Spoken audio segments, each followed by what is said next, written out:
Hello, Mr. Soldier's class. Welcome to Chapter 7 of our book, Drake, Know-It-All. Chapter 7, Secrets and Spies.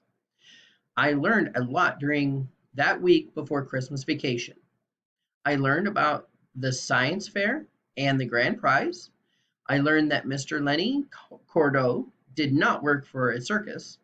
I learned that I wanted to win that Platinum 12 computer. I learned that sometimes my dad can be a KIA. I learned about the scientific method. And I learned that just because you're in third grade doesn't mean you can't read some long words. Like electromagnets. That's a fancy name for the kind of magnet you make with a wire and an iron and electricity. That's something else I learned because the rest of that week before Christmas, I read all I could about magnets. And another thing I learned is that a know it all can't really be a know it all. Nobody can know everything. There's too much. If you did know everything, your head would explode or something. But I guess nobody ever told that to Kevin and Marcia.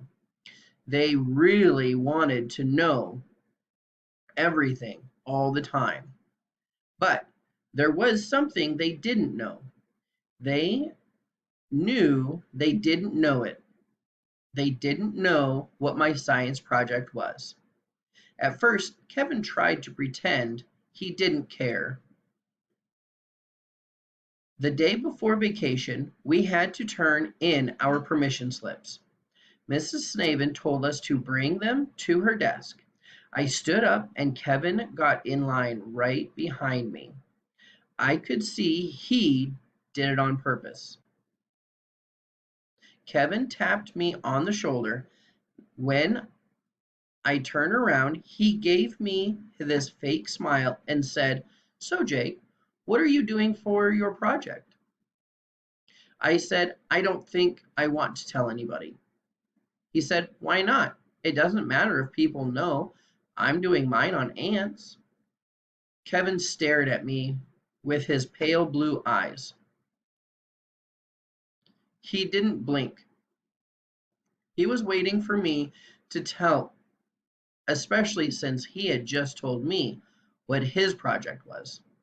But I just smiled and nodded. I said, "Ants, yeah, ants are cool." And then I turned away because I had to hand my slip to Mrs. Snavin. Kevin followed me back to my table. "So, what's your project, Jake?" I said, "I'm still kind of thinking about it."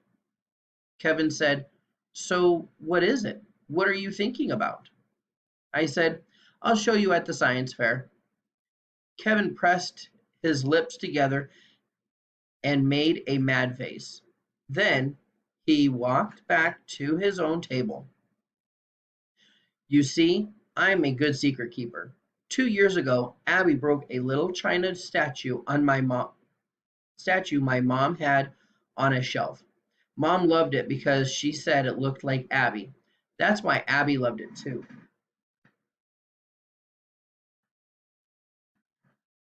One day, Abby pushed a chair over to the shelf and she took it down. She, when she started playing with it, the head broke off. Abby brought it to me. She was crying. She was afraid she would get in big trouble. I used some white glue to put the head back on. I was very careful. You couldn't even tell it was broken.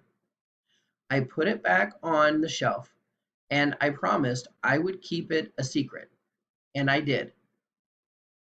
Of course, about a week later, Abby told Mom about the statue herself, and Mom wasn't even mad. Even so, I kept the secret.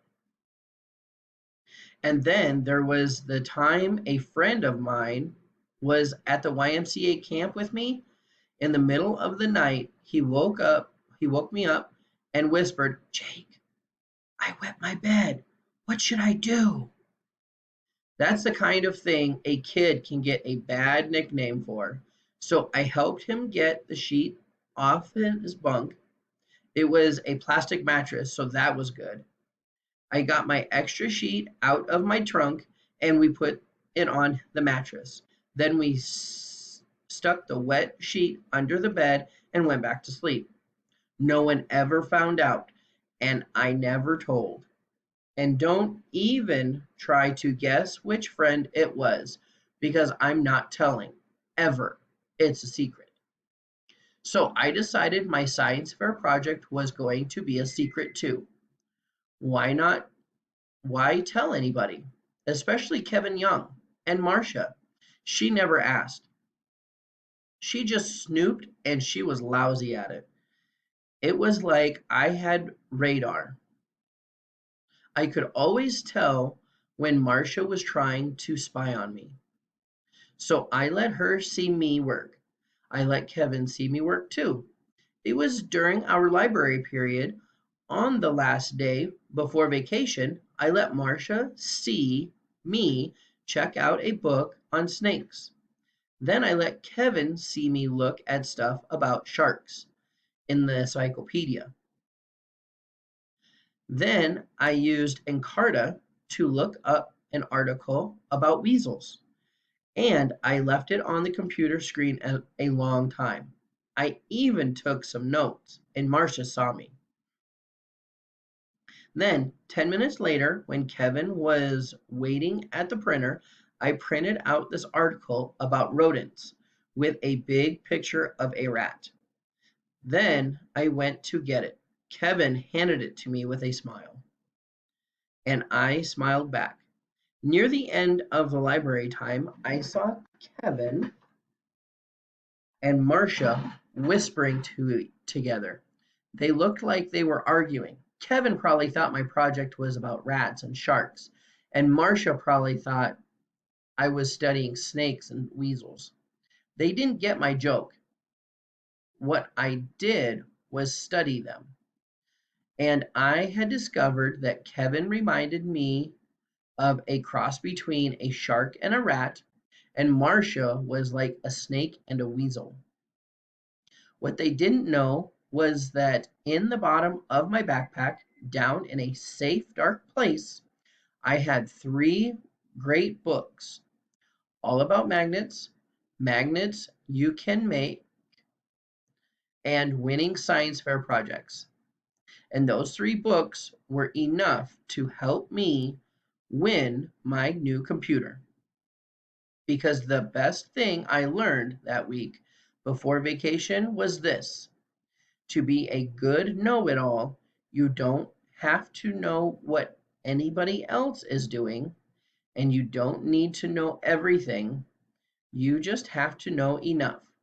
Plus, it helps if you have a big drawer full of junk. So that's chapter number 7. I will go ahead and read and post chapter number 8